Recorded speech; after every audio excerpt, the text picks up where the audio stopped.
तुर्की में 1939 के बाद के सबसे भयावह भूकंप के बाद ये सवाल उठने लगा है कि क्या इतनी बड़ी त्रासदी से बचा जा सकता था। साथ ही ये भी कि क्या राष्ट्रपति अर्दोआन की सरकार और ज़्यादा लोगों की जान बचा सकती थी। राष्ट्रपति रिसेप तैयब अर्दोआन ने माना है कि राहत कार्य में कमी रही है, लेकिन भूकंप प्रभावित एक इलाके का दौरा करते वक्त उन्होंने इसके लिए नियति को दोष दिया। उन्होंने कहा, ऐसी चीज़ें पहले भी हुई हैं, ये नियति का हिस्सा है। तुर्की में ऐसा भयावह भूकंप 1939 के बाद नहीं आया था। तुर्की के 81 प्रांतों में से 10 प्रांत जबरदस्त भूकंप का शिकार हुए हैं। इन इलाकों में व्यापक राहत और ऑपरेशन की ज़रूरत है, लेकिन भूकंप आने के बाद राहत की तैयारी में थोड़ा समय लगा और कई गांवों तक लोग पहुंच भी नहीं पाए। शुरुआती देरी के बाद 30,000 पेशेवर राहतकर्मी और स्वयंसेवक राहत कार्यों को अंजाम देने के लिए जुटे हैं। इनमें दूसरे देशों से आए राहतकर्मियों की भी टीमें हैं। भूकंप से 6,000 से अधिक इमारतें ध्वस्त हो गई हैं। राहत कार्य के लिहाज से भूकंप के बाद शुरुआती कुछ घंटे बेहद अहम थे, लेकिन सड़कें टूट चुकी थीं।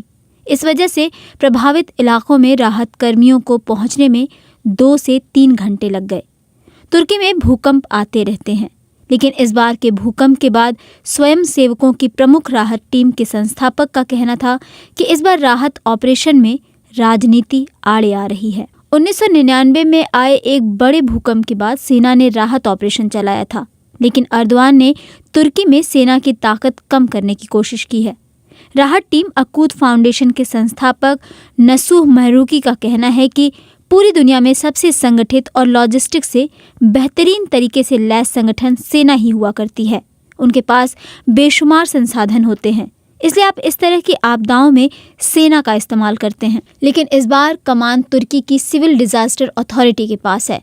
इसके 10 से 15,000 कर्मचारी अकूत जैसे गैर सरकारी संगठन के साथ मिलकर काम कर रहे हैं। महरूकी कहते हैं कि इस बार राहत कार्य का दायरा 1999 से भी बड़ा होगा, लेकिन सेना को राहत कार्य से बाहर रखने की योजना की वजह से इसे शुरू करने के लिए सरकार के आदेश का इंतजार करना पड़ा।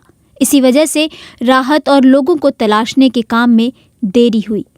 पिछले कई सालों से तुर्की में लोगों को बड़े भूकंप आने की चेतावनी दी जा रही है, लेकिन बहुत कम लोगों को अंदाजा था कि ये ईस्ट एंटोलियन फॉल्ट से लगे इलाके में आएगा। तुर्की में भूकंप रोधी निर्माण के एक प्रमुख इंजीनियर प्रोफेसर मुस्तफा इर्दिक का कहना है कि मकान बनाने के लिए जो नियम बने हैं उनके मुताबिक निर्माण नहीं हुआ है, इसलिए मरने वालों की तादाद कहीं अधिक है।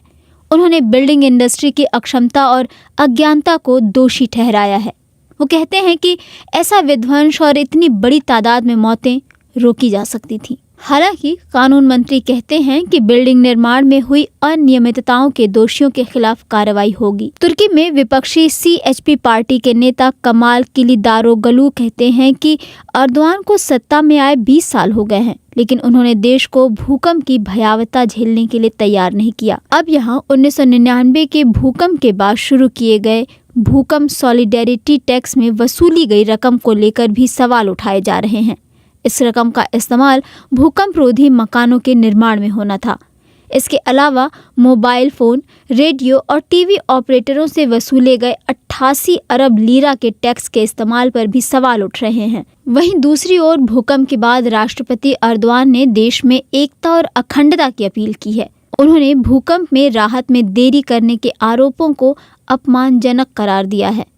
देश में मई में चुनाव होने हैं, लेकिन प्रचार अभियान शुरू नहीं हुआ है। ऐसे में विपक्षी पार्टियां मिलकर अर्दोआन के खिलाफ संयुक्त उम्मीदवार खड़ा कर सकती हैं। तुर्की की अर्थव्यवस्था पहले से ही संघर्ष कर रही है। ऐसे में इस भूकंप से हालात और बुरे हो गए हैं। महंगाई 57% तक पहुंच गई है। जीवन यापन की लागतें बढ़ती जा रही हैं। जानकार मानते हैं कि इस भूकंप का असर चुनाव पर निश्चित तौर पर होगा, लेकिन अभी ये साफ नहीं हो पाया है आखिर कैसे।